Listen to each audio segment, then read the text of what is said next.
Welcome to LiveDaf, your online Daf Yomi Shir. Shalom Aleichem, welcome back to today's Daf, BECHOROS Daf Zayin.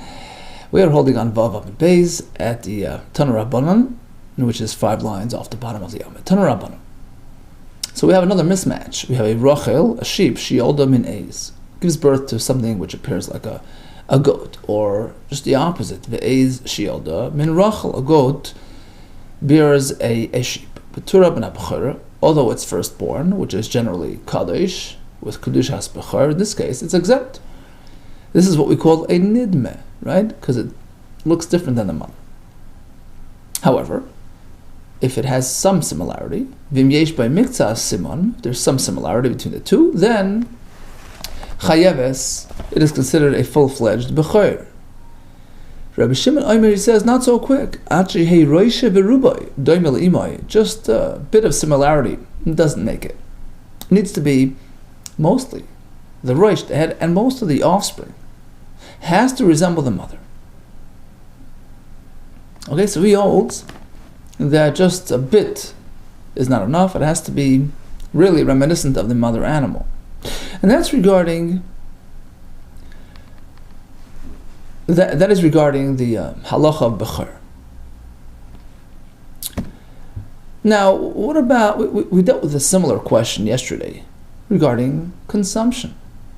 You see, according to the Chachamim, kosher animal gives birth to something which appears like a horse. It's still okay because hayotze min ha-tohar, something which emerges from something tahor, something which was produced by a kosher source, is tahor, is okay, is mutar to eat regardless of its appearance. However, according to Rabbi Shimon, we learn from Gamal, and then it says Gamal again, to teach us that even if it's a camel-looking creature coming from a kosher animal, it's still considered like a camel. Now, if it appears like the mother animal, it's okay. Now, the question is to what extent? Somewhat is okay, or does it have to be roishe v'rubai? Similar to the halacha of bechor. Iboilu. Now is the question that was posed in the yeshiva, la'achila, regarding the question of consumption, right? A horse born from a cow. Mi boy Rab Shimon roishe v'rubai. Quote Rab Shimon, do we require this condition, that roishay and rubai of the offspring look like the kosher mother, or perhaps you don't need that to that extent. It's enough that it somewhat resembles the mother to be okay for consumption. What's the question?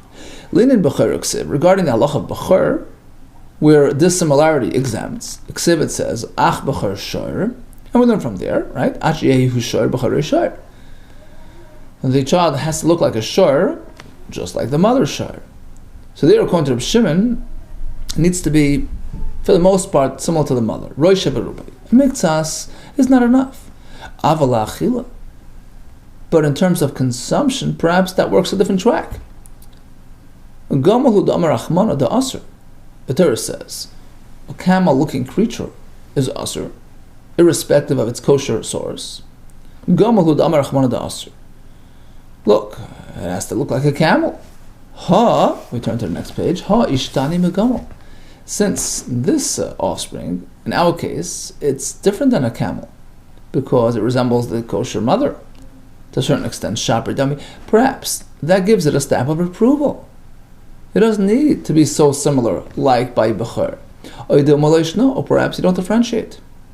The same system, the same rule that applies to bechor, where according to Rabbi Shimon, it needs to be doimel imay with roishe v'rubai, perhaps the same regarding achila. Tashma, it comes an attempt to bring a right from a brayso that in fact, according to Rabbi Shimon, for heter achila, we require roishe v'rubai to be dema like the mother. Tashma, behema torah shiolda min behema tmei. A kosher gave birth to a non-kosher. Also b'achila, you can't eat it. V'im doimel roishe v'rubai, l'imay chay b'bechora. Now the brayso sort of switches, shifts over to bechor. We have a similar halacha of similarity. So there, if it's roishe v'rubai compared to the mother, then it's considered a bechor. Shma mina. So we'll assume the same rule applies to both halachas. Just like on the second halacha, according to Rabbi Shimon, there is a requirement of roishe v'rubai. The same regarding the first halacha, regarding permissibility of consumption, it needs to be, for the most part, similar to the mother animal. No. Who says? The two things are comparable. Who says? L'bechora davka. Perhaps this requirement, similarity to this extent, is a din only by bechor. In the second halacha, the economic, I'll even prove it to you, because you see how the brisa shifted. Because shavka la'achila, although the brisa initiated with the halacha of eating, it sort of shifted away from that, v'kam le'bechora, and moved on to bechor. Apparently, it's only there that we need Rosh Hashanah Shmamina. That proves, that confirms. Lebechayra the boy Rab Shimon. Rosh Hashanah only requires Rosh Hashanah bechayr. Avalachil regarding eating, you don't need such similarity to such extent. Loi says the Gemara. No, perhaps actually I can still argue and say lachila nami boy. That regarding achila, the same rule of Rosh Hashanah will apply. So why did the brisa shift away? It's true.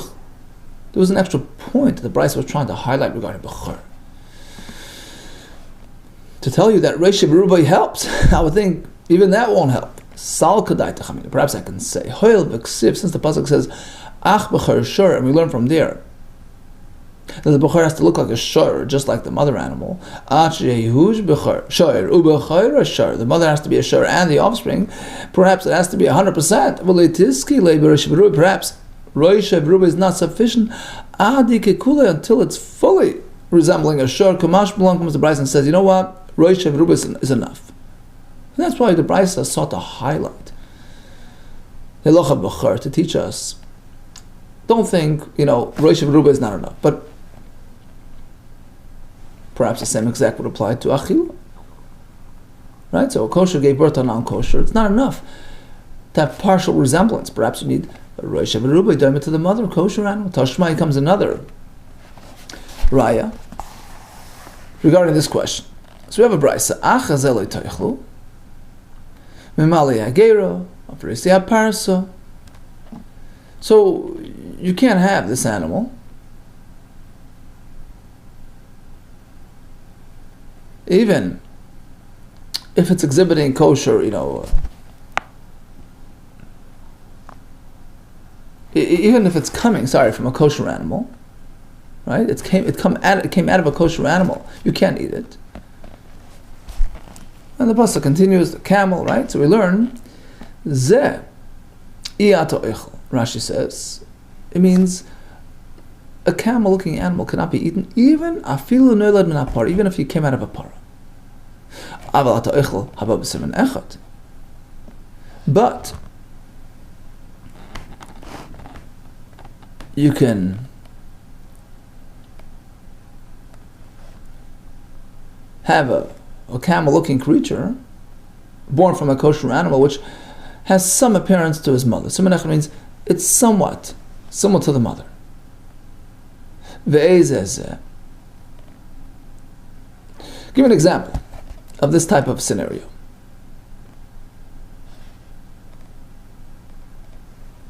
Haba b'siman echad. So what's the case of the offspring which is mutter because of its partial similarity to the kosher mother? Ve'ezeh zeh b'siman echad. Zeh, here's the case. Zeh tamei hanolad not tahor. Okay, it's a camel-looking animal, sourced from a kosher animal. V'buroi minat tahor. And actually, he was lucky enough to also have a father who was a kosher animal. In this case, the offspring is fine. So partial similarity is okay, certainly if he has a kosher father.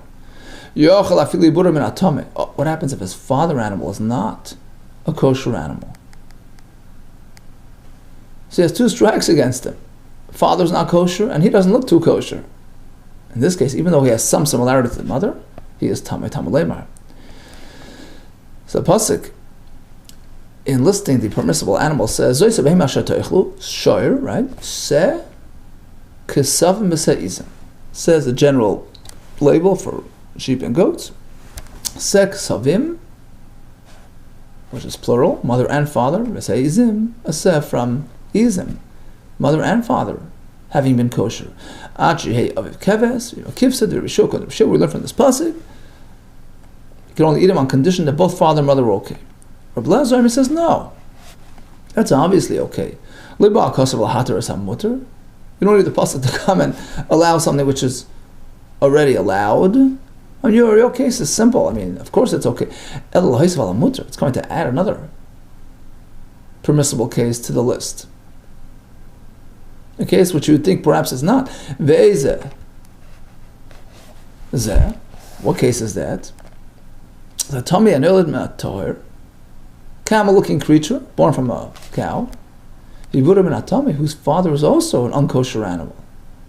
We disregard the father and the offspring is okay. Perhaps we have to insist that the father also be kosher.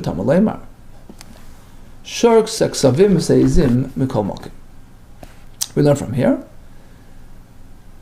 that even the father being non-kosher doesn't affect the offspring. And the Rashi says it's because it says the word set twice. It could have just said sek savim ve'izim.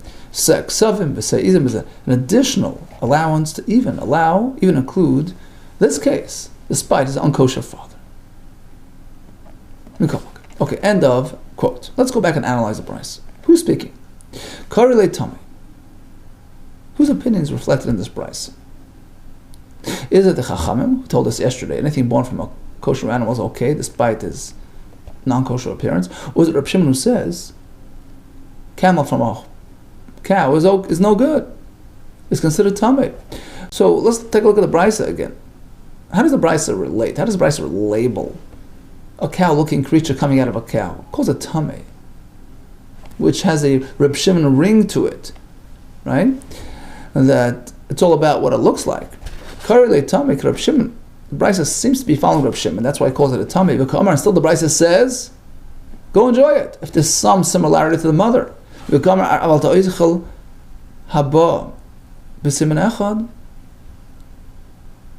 it's somewhat similar to the mother, it's okay.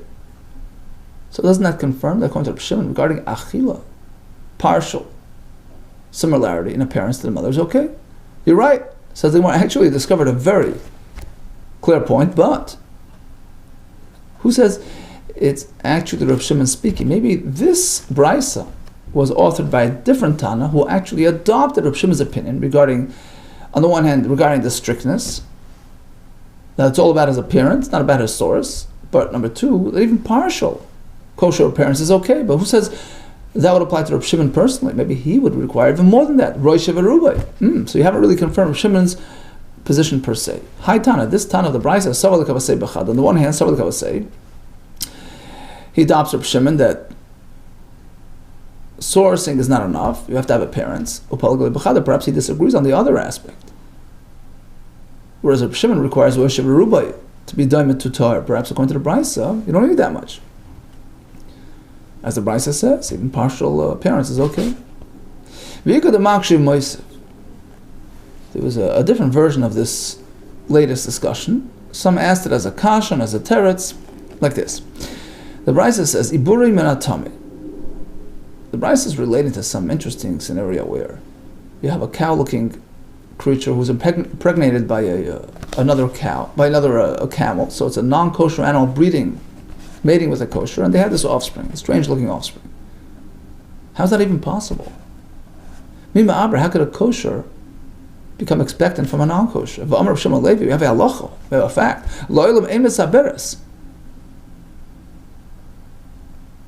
You can't have a successful crossbreed between kosher and non-kosher. That just doesn't work. A non-kosher cannot become impregnated by a Torah animal, and vice versa. And the same regarding different classes of animals. They can't successfully crossbreed. V'loi gasa, nor the heavy animal. Minadaka cannot accept from a lighter animal, minadaka, and vice versa. V'loi daka minagasa, light doesn't accept from a heavy. V'loi behema min chaya, nor behema from a chaya, and v'loi chaya min behema. Chutz m'lezer machal kasa, except for Belezer and his opponents back in the Ayin Tes, who referred to something called a kvi, produced by a crossover between a behema and a chaya. According to them, chaya and behema can jointly produce. Chaya must have breast and behema. Okay, but otherwise, each family to its own, each class to its own. So how could you even have this phenomenon that the Bryce is referring to? How could you have a camel-looking creature born from a cow which was impregnated by a camel? A camel and a cow cannot produce. You're right. We're not speaking about a legitimate camel impregnating a cow. See,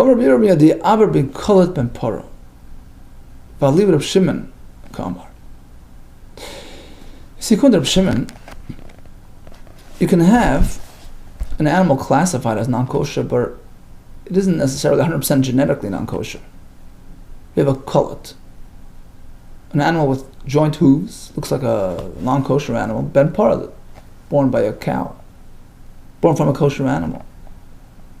So he's from the kosher, family genetically. His yichus is from kosher, but halachically he's called a tameh. Right, according to Reb Shimon, that we determine based on his looks. And that's what the Brisa was talking about. The cow had mated with this sort of tameh/tor creature. So halachically it's considered a tameh, but he can impregnate a cow because after all he's genetically similar. It's the same, family. Okay, so that must be the case of the Brisa. Another way to say, so it must be Reb Shimon. The Brisa is based on Reb Shimon's, approach to things. And the Brisa continued on and told us that moving on to the offspring, he's okay for consumption if there's some similarity to the mother cow. The Brisa says you can eat the offspring if he's somewhat similar to the mother. Right? Simanech means there's some similarity. Doesn't that confirm that in fact, going to Reb Shimon, partial similarity is enough? You don't need Doish V'Rubai? The Gemara answers, like we said before, maybe it's a third opinion. It was just reflective of Reb Shimon. He adopted an element of Reb Shimon's position. Hi Tana, so this Tana, Savalik of a Say Bechada, on the one hand, he holds like Reb Shimon. He agrees to the concept, but Upalagli Bechada, regarding the degree of similarity to the mother kosher required, on that he takes issue. Perhaps even partial similarity is okay versus Reb Shimon who says full similarity. So we haven't really confirmed Reb Shimon's opinion in this regard. So again, regarding Bechor, Kedushas Bechor is only if the offspring resembles the mother animal. All agree, that's a requirement.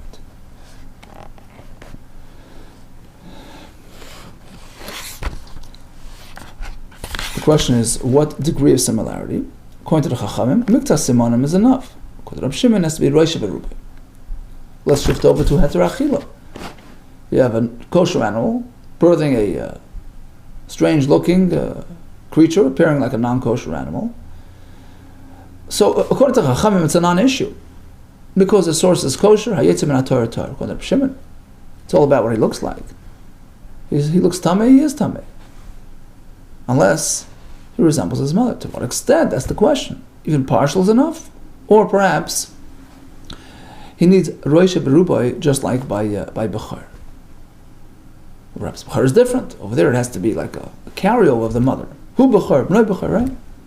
But here, it's just a matter of, look, is he presenting like fully non-kosher? Then he's a problem. But if he's somewhat like kosher, perhaps that's enough to mitigate the concern, and he's back to kosher after all. There's a kosher mother. So that question at this point was left unresolved, pending the coming discussion. But first, let's hone in on one aspect of this brisa, which related to a crossbreed between kosher and non-kosher parents, which produced this, this product. And what was the status of this product? According to Reb Shimon, you need both father and mother to be okay. So if father was non-kosher, that affects the offspring. According to Reb Eliezer, no. He says, even if father was not okay, we disregard the father. And the Gemara will relate it to the age-old question of Zeh Vizet Goyrem. It's a discussion found throughout Shas. You have two causations. Zeh, you have a good driver and a bad driver driving the car. Trying to achieve a common result. What sets the tone? What determines the status of that end product? Do you say, well, if there is some problematic element within it, it's gone. Or shall we say, no, we can disregard the problematic element, just focus on the positive element. That seems to be the dilemma in our case as well. We have a baby animal coming about through two causes, father and mother. One is kosher, one non-kosher. It would appear that according to Rabbi Shua, zev zegarim is asur. According to Rabbi Lezer, it's okay. Lememar, do you mean to say that Rabbi Lezer, several Lezer holds zev zegarim muter? When you have a double causation, one good, one bad, it's okay. Rabbi Shua says no, zev zegarim is asur. That seems to be their positions. If you look elsewhere, we find that they actually take opposite positions. Vlad treifa. So you have an animal who's internally wounded, it's a treifa, and the offspring of that animal is a kosher for a korban or not. Well, the mother is disqualified, then that should carry over to the offspring, but the father is fully okay. So it's zev zegarim, two causations, bring about a common result, bring about this offspring. He can't bring him as a korban because of the mother. He holds zev zegarim seems to be asur. Rabbi Shua says no problem. He can be used as a korban. Ignore the mother element, just focus on the father, which is exactly the opposite of today's discussion. Answer is Ba'al Masav Rabbi Lezer zev zegarim asur. Typically, Rabbi Lezer says if they reckon with all causations.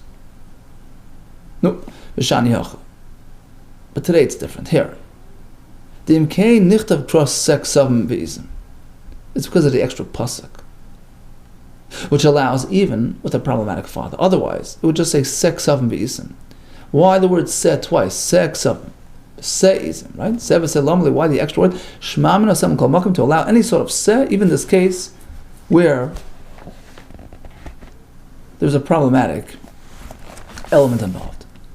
Rabbi Shua goes the other way. He says, look, Ba'alma, typically I hold zev zegarim muter. When you have two causations, okay. But here it's different. Why did the pasuk speak in plural? Should have said it in single. Ksavim ve'izim, plural. Lamali, why? Shmamina to tell you. He has to be kosher on both sides. Aviv keves, v'yimakiv, so he's only kosher both father and mother akvas. Tashma. Now it comes back. We'll go back to the original discussion. According to Rabbi Shimon, how much similarity do you need between the offspring and the mother, kosher mother animal? Partial or roish v'rubai? Tashma, Rabbi Shimon Aimer. Oh, it's Rabbi Shimon himself speaking. Okay, no ambiguity here. Pretty clear cut. Rabbi Shimon Aimer. Gamal, it says it twice, shnei pa'amim. To forbid two variations of camels. One standard, camel, son of a camel. Echad gamal anod na gamal. Ve'echad, and the second one is gamal anod na para. Camel off a para. And Rabbi Shimon concludes, what's going to be the saving grace? Roish v'rubai is compared to the mother, then it's okay. Shmamina, that seals the deal. Confirms that according to Rabbi Shimon, Roish v'rubai is not only a precondition regarding kedushas bechor, also regarding achila. Done deal. Okay, so just in conclusion, we have the halach of nidmeh regarding bechor, regarding heter achila, regarding bechor, all agree to requirement. So if the offspring is dissimilar in its appearance and his mother animal, it's exempt from bechor, whether we're talking about a kosher bechor or kosher animal bechor or a firstborn donkey bechor. If there's some similarity to the mother, it's okay. According to Rabbi Shimon, Yidosh Rubai, Hushar bechor shor, regarding achila. According to Rabbanan, anything emerging from a Torah is Torah regardless of its appearance. According to Rabbi Shimon, has to appear kosher, and Roish Rubai will cut it. Otherwise, it's going to remain tummy.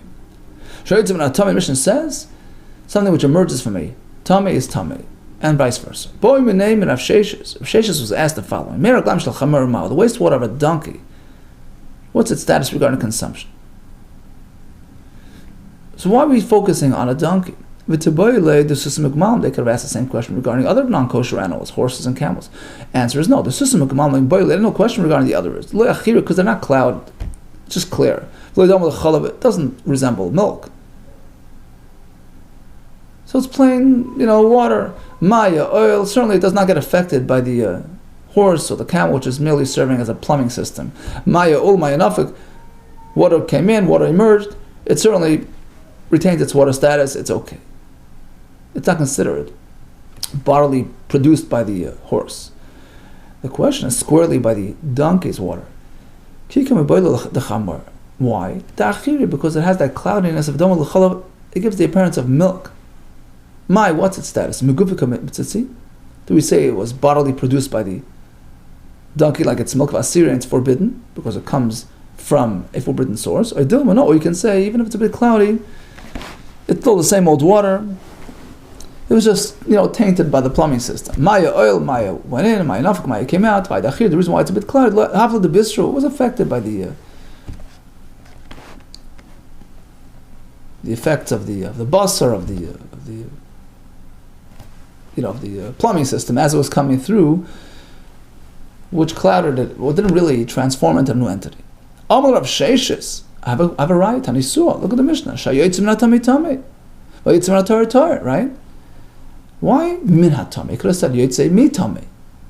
In short form, mitame loikamer. It doesn't use that kind of term.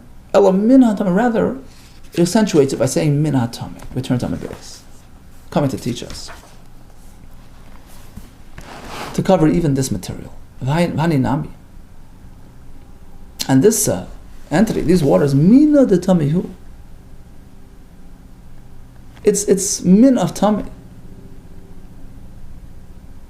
Even though it's just slightly clouded, it is considered a product of the tummy, a product of that donkey, and it is asur. Bikadamri. There was another version of this discussion. So they wanted to know about this wastewater. The susim ugmalam loikum abaylo. They had no question regarding other animals. Loishasu inshi, because those are not really up for consumption. And therefore, it's just considered waste and it's okay for consumption. It's not food material. It's not asur. The question was squarely the chamor, the water of a donkey, the shasu inshi. Because people are accustomed to drinking this for medicinal purposes. So malali rukaina, it's good for some sort of condition called rukaina mai. So now perhaps it has a status of, since it has a status of food, it should be forbidden. Omar of Sheishis, Tanisua, you arrive from the Mishnah that it's asur. Hayitzim natami tamei, vayitzim natorah-torah, vaninami itamei, eka asur. Fact is, it comes from tamei, in which case it's asur.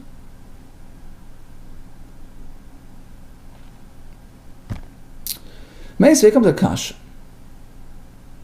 You're telling me that anything emerging from a non-kosher source is asur, even though it was not really produced by that source. It wasn't really bodily produced. It's just sort of a vehicle. It's like we said, a plumbing system.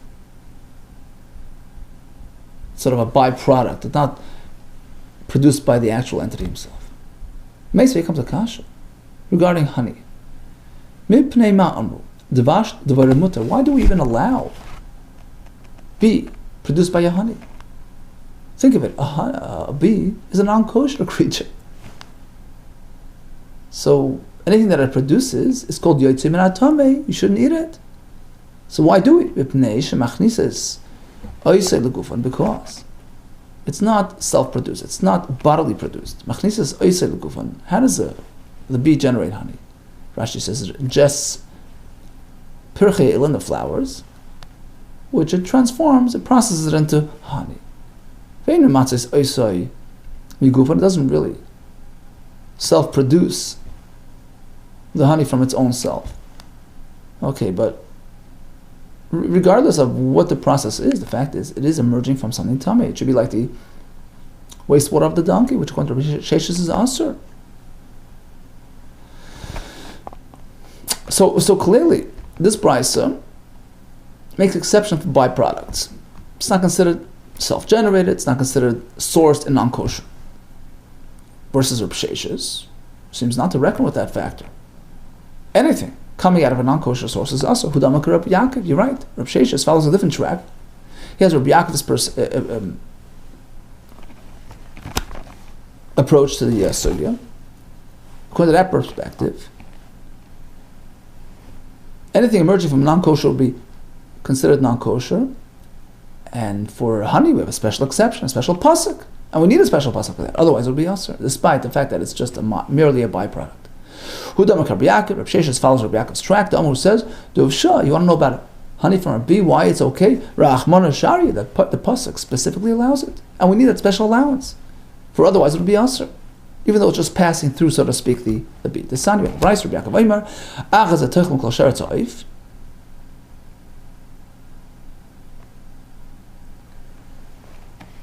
So you can eat the following creatures, right? The kosher grasshoppers, etc. Right? So zeh, right? Only this. You can't have a non-kosher creature. Why do we need a special statement now to disallow non-kosher creatures? I mean, it's old news. Sheretz eif tameh, to disallow a non-kosher creature. We have a special pasuk for that elsewhere. Ella sheretz eif tameh ha'toichel. Rather, the Bryce is coming to highlight a different point. You cannot consume an actual non-kosher creature. You could eat honey which emerges from a bee, despite it being a non-kosher creature. You can consume something which a non-kosher creature generates. What is that? Bee from a honey. Okay, so special pasuk allows it. The Brisa continues. Perhaps extend the allowance to other honeys coming from other non-kosher creatures. Yochel, perhaps we can include avdvash hagizen, honey coming from gizen, non-kosher creatures, vatzir, and different types. The answer is no. So why do you prefer bees' honey and excluding the other ones? Loitzi, right? Dvash dvarim. Loitzi hagizim vatzir, and to exclude the other ones. The reason why I prefer to allow dvash dvarim over the other ones, shein lo shem livoy, because it doesn't have an accompanying title. It's just plain honey. Okay, so he's identified as a separate entity from the actual bee, so he's okay. Moitzani, dvash hagizim atzirin, as opposed to other honeys, which come along with an adjective. Sheish le'shem livoy. You'll never relate to them as just plain honey. It's honey of gizin, dvash, tzirin. So they relate to their source, different type of product, and it is also like its source. Okay, so far we have two perspectives on the heter of honey. Either simply speaking because it's just not considered produced, it's just passing through, so it's not sourced in the non-kosher creature. And that would apply to bees' honey or to other honeys as well. Whereas Rabbi Yaakov takes a different approach. He says anything emerging from non-kosher is considered as such, aside from bees' honey, which has a special pasuk to allow. Now, we found another brisa. We'd like to know whose opinion is reflected in that brisa, the first or the second. Kamana Ozla Hadasanya. The halach on the following brisa, who is it aligned with? The brisa says, Dvash hagazin vatzir and tahar mutar b'achila. Honey is coming from other non-koshers. It's not susceptible to tumah. We'll get to that in a minute. And it's umutar b'achila. It's permissible for consumption, even honey emerging from a different creature other than a bee. Why? They're like Rabbi Yaakov. We're not going like Rabbi Yaakov, who requires a special pasuk to allow, and that only applies to bees' honey. This price is going like the other approach, that honey in general is not considered self-produced by the non-kosher creature. Now the Brisa mentioned that these other honeys are tahar. Alma by machshav, apparently, regarding other honeys, right? You have to actually designate it as food. Otherwise, it's not considered a food item. But bees' honey is considered by default, by its very essence, considered a food element without designation. Apparently, other honeys need machshava. We find the same in the Brisa. Dvash b'kavartoi. Bees' honey sitting in its comb, its honeycomb, is already labeled as food because it's designated for food just naturally so. It is considered food regarding susceptibility to tumah, even without active designation. That's unique to bees' honey, which is, by its very essence, considered food. But other honeys is not labeled as food unless it is regarded as such. Now we have another, one last phenomenon which was dropped by produced by some sort of animal. The question is regarding its kosher status. Chali, hani chali the yachmurta. Yachmur is a certain animal, like some sort of mountain goat, some sort of animal, right? So you have a little ball. These balls that dropped out of the comes out of the womb area of the female yachmur. What exactly is that? Savar Rabban Lameinu Chacham figured off limits.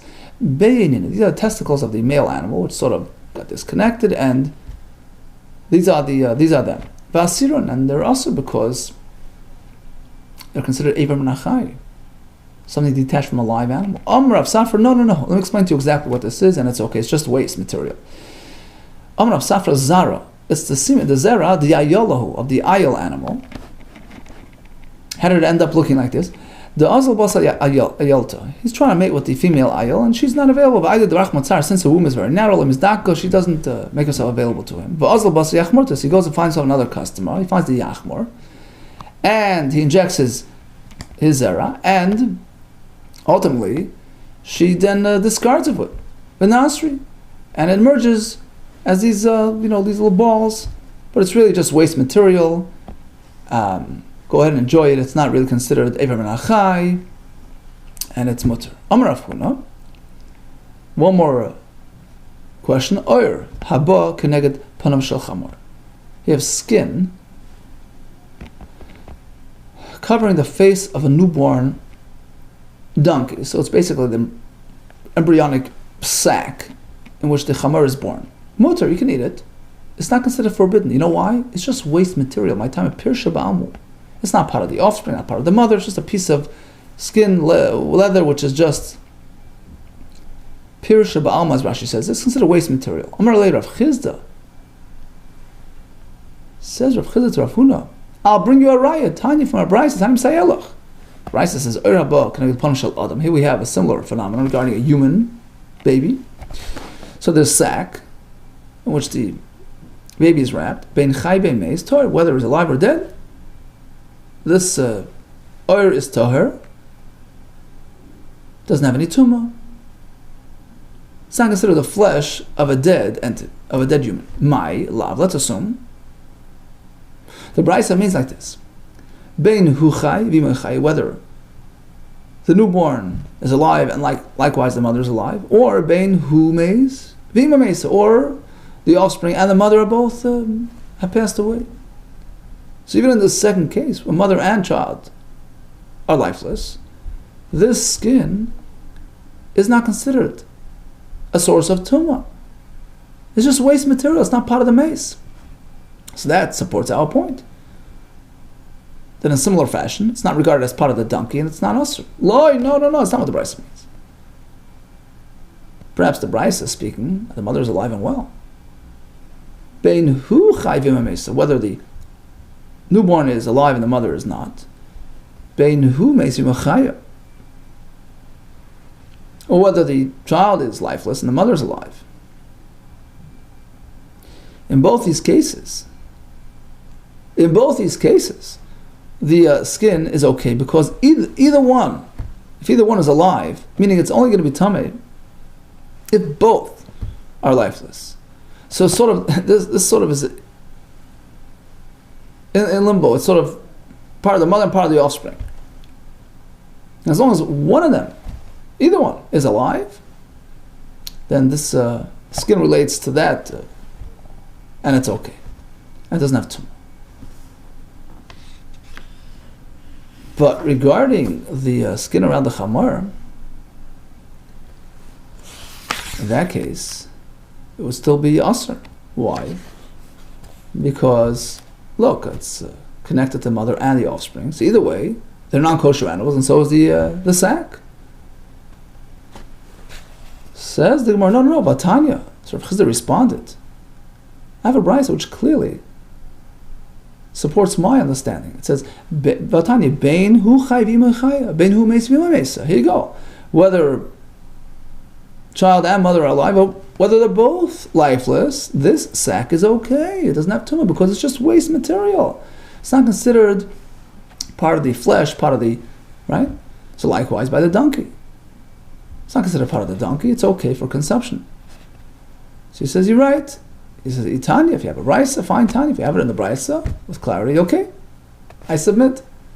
So now, that confirms that this sack material is considered peresh ba'alma, just waste material, and it's mutter for consumption despite being wrapped around the chamar. Okay? So in a nutshell, we had the halacha of yotzei min ha'tor, which according to the Chachamim is mutter regardless of what he looks like. On the Shimon, he has to appear very similar to the mother animal, roish b'ruboy, as per the confirmation at the end of the sugi there. We had an interesting question regarding all kinds of liquids and substances that emerge from non-kosher entities. We have a special heter for honey coming of bees. So either it's a special pasuk or it's because of the general principle that unless it's self-produced, it's not a problem, and that would apply to other creatures as well, such as wastewater out of a donkey or whatever, which is not considered self-produced. That was one approach. Going to the other approach, no. Unless it's honey of a bee, which has a special heter, anything else is considered yotzei min hatamei and assumes the status of its source. We discussed the heter of the chaliach murta and of the oir haba keneged panav shel chamor. Now we'll pick it up on the Mishnah tomorrow. Be'ez Hashem, and Usugya. All the best to you. Atzlacha Rabba, B'suras Taivas.